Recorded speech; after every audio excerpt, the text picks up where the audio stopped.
feel like words we'd say at secret raves or festival days for cans to be waved. About a year and a half ago, I was putting on a secret rave in a little kind of venue in Dublin, and as a bit of a joke and just something different to do, I got my brother Andy up onto the stage. He said a poem he had written and we played dance music under it, and the place just went off. We were like, oh my god, got a massive reaction. So now since then he's become like obviously a permanent member of the band, and yeah, it's been amazing since then.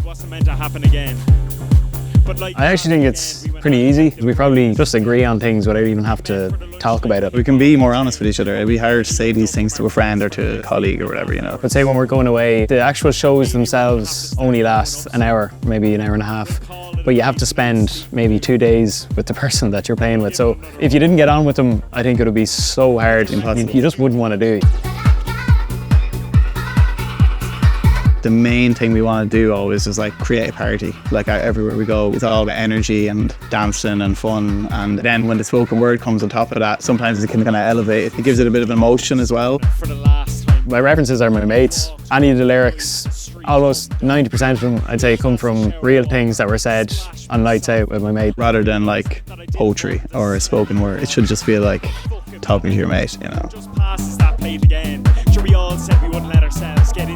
The first time I got up during that secret rave, that was the first time I'd ever been on a stage before in my life. They're actually the same lyrics from that first show. They were just about a very specific big night I had with my mates. Then we put them over a bit of dance music. The sample that we used, I went to Paris for a month, saw a gospel choir out on the street, and they were singing a cover of a huge pop song.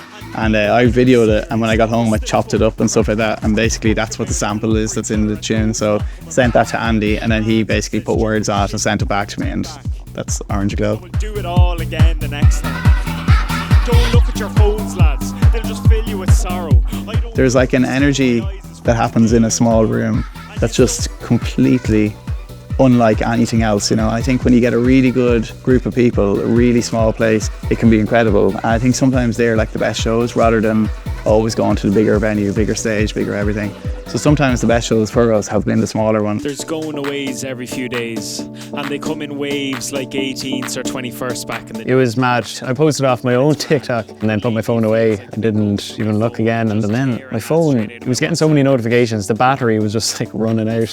And then there was just all these comments coming through, and people were texting me, people I hadn't spoken to in ages had seen it on TikTok. But it's been great. I mean, it's just probably has put the music in front of people who maybe wouldn't have listened to Laboon before that. You tell at 7:30 on a Sunday morning that you hope no one remembers, listening to songs that no one... Loads of my mates are gone, like half of my mates are in Australia. At the moment we haven't put on any shows yet in Australia, so we still want to include those people in the live show as well. So we actually just put up an Instagram story and asked them to send in videos, them day-to-day life in Australia. And we got so many, like the inbox is just absolutely full. It nearly felt kind of like a little bit emotional, like just watching this. It was like all these Irish people in Australia. So I think when it came up on the screen then in the warehouse, it definitely felt like special, yeah, for sure. And we let our harmless lies escape into the brightening sky.